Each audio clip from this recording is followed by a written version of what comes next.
जय हिंद। नमस्कार साथियों, कैसे हैं आप सभी लोग। उम्मीद करते हैं कि आप सभी लोग अच्छे होंगे। और साथियों, आप सभी लोग की जो तैयारी है बिल्कुल अच्छी तरीके से चल रही होगी।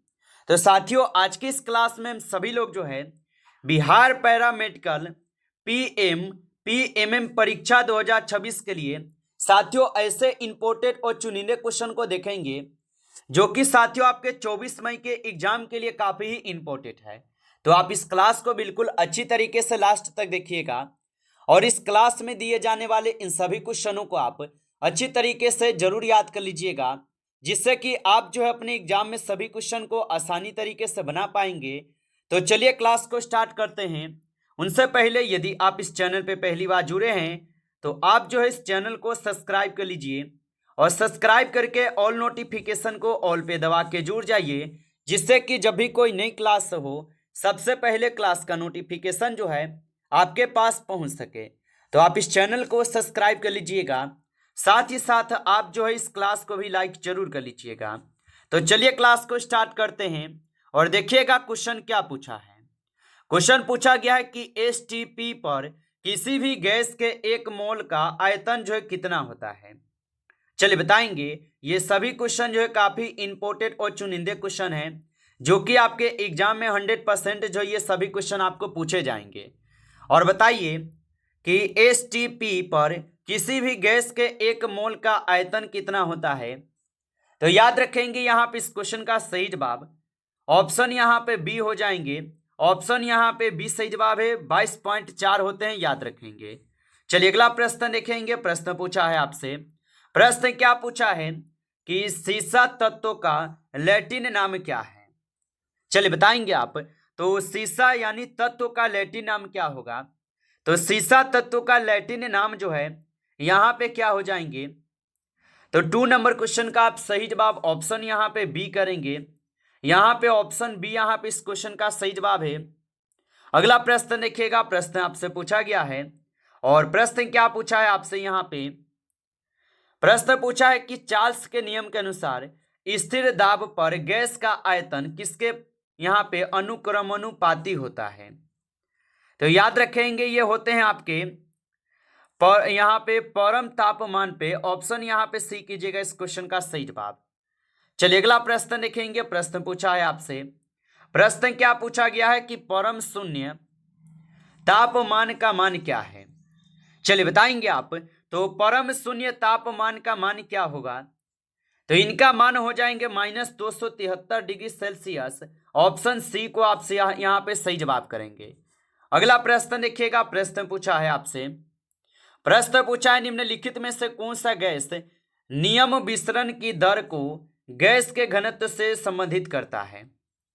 तो याद रखेंगे निम्नलिखित में से कौन सा गैस नियम विसरण की दर को गैस के घनत्व से संबंधित करता है। तो यहां पे हो जाएंगे सही जवाब आपके ग्राहक का नियम। ऑप्शन ए सही जवाब है, ग्राहक का नियम होगा। चलिए अगला प्रश्न देखेंगे। प्रश्न यहां पे पूछा है और प्रश्न क्या पूछा गया आपसे यहाँ पे। प्रश्न पूछा गया आपसे यहाँ पे कि किसी भी तत्व के एक अणु में मौजूद परमाणुओं की संख्या को क्या कहा जाता है। तो किसी भी तत्व के एक अणु में मौजूद परमाणुओं की संख्या को क्या कहते हैं। तो इन्हें कहते हैं क्या। तो परमाणु गुणकता कहते हैं। ऑप्शन यहाँ पे 20 क्वेश्चन का सही जवाब है। अगला प्रश्न देखेंगे। प्रश्न पूछा है आपसे। प्रश्न क्या पूछा है आपसे यहाँ पे कि ग्लूकोज का मूलानुपाती यहाँ पे सूत्र क्या है। तो ग्लूकोज का मूलानुपाती यहाँ पे सूत्र क्या होगा। तो 7th नंबर क्वेश्चन का आप सही जवाब जो है ऑप्शन ए करेंगे CH2O। ऑप्शन ए यहाँ पे इस क्वेश्चन का सही जवाब है। अगला प्रश्न देखेंगे। प्रश्न पूछा है आपसे और प्रश्न है कि 1 लीटर बिलियन में 1 लीटर मोल विलय वाले बिलियन को क्या कहा जाता है। तो याद रखेंगे कि 1 लीटर बिलियन में 1 मोल विलय वाले विलियम को क्या कहते हैं। तो याद रखेंगे इन्हें कहा जाता है यहाँ पे क्या, मोलर सॉल्यूशन। ऑप्शन यहाँ पे 20 क्वेश्चन का सही जवाब है। अगला प्रश्न देखिएगा। प्रश्न आपसे यहाँ पे पूछा गया है और प्रश्न क्या आपसे पूछा जा रहा है। प्रश्न पूछा गया है कि डाल्टन का आंशिक दाब का नियम किस गैस मिश्रण पर लागू नहीं होता है? तो याद रखेंगे कि डाल्टन का जो आंशिक दाब का नियम है यह किस गैस मिश्रण पर लागू नहीं होता है?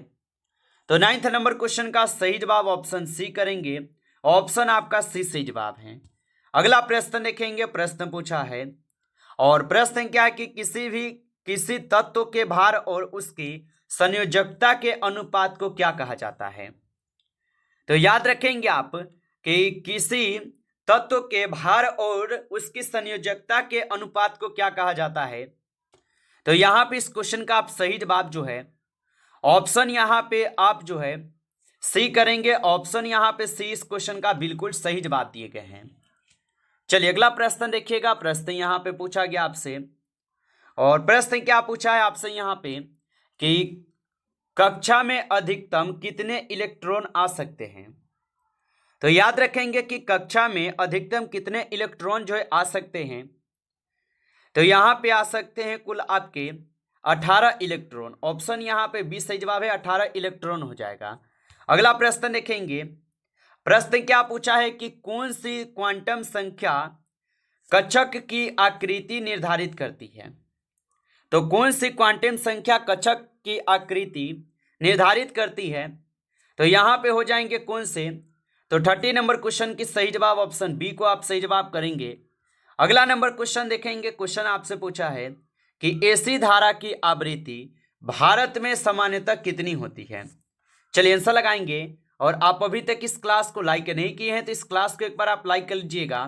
नए जुड़े हैं आप इस चैनल पे तो चैनल को भी सब्सक्राइब करके ऑल नोटिफिकेशन को ऑल पे दबा के जुड़ जाइएगा, जिससे कि जब भी कोई नई क्लास हो सबसे पहले जो है क्लास का नोटिफिकेशन आपके पास पहुंच सके। तो आप इस चैनल को सब्सक्राइब कर लीजिएगा और बताइएगा आप कि एसी धारा की आवृत्ति भारत में सामान्यतः कितनी होती है? तो यहां पे इस क्वेश्चन का सही जवाब ऑप्शन बी है, 50 हर्ट्ज होता है। ऑप्शन बी यहां पे इस क्वेश्चन का सही जवाब हो जाएगा।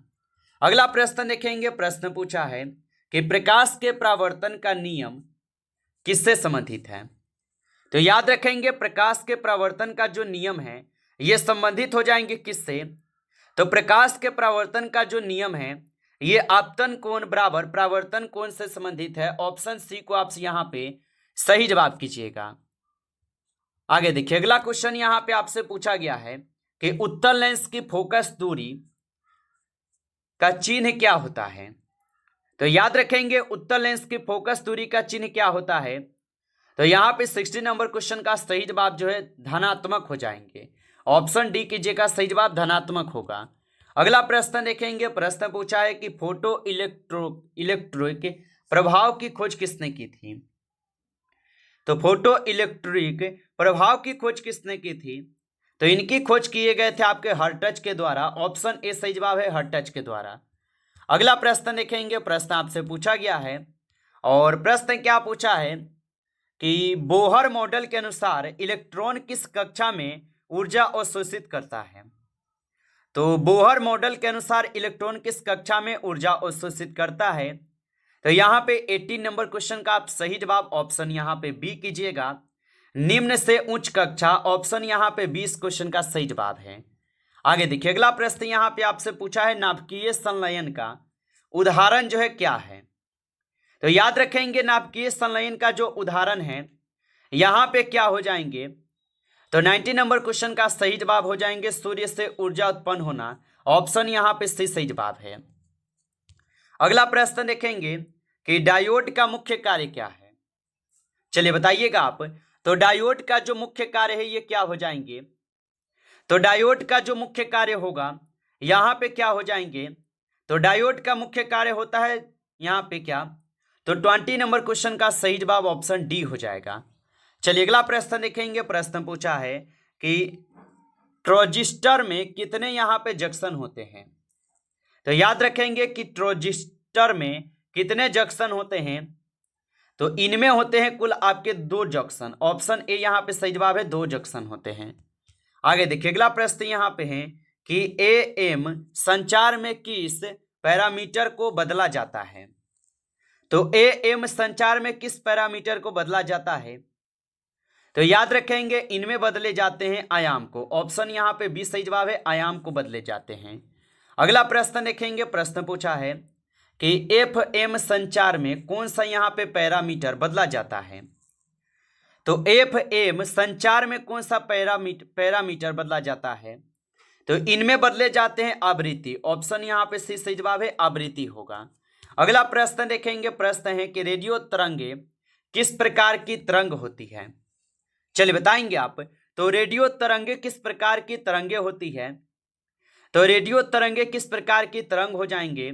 तो यहाँ पे 24 नंबर क्वेश्चन का सही जवाब ऑप्शन डी कीजिएगा, विद्युत चुंबकीय तरंग होगा। ऑप्शन आपका डी जो है यहाँ पे इस क्वेश्चन का सही जवाब है। अगला प्रश्न देखेंगे कि किस तरंग की तरंगदैर्घ्य सबसे अधिक होती है।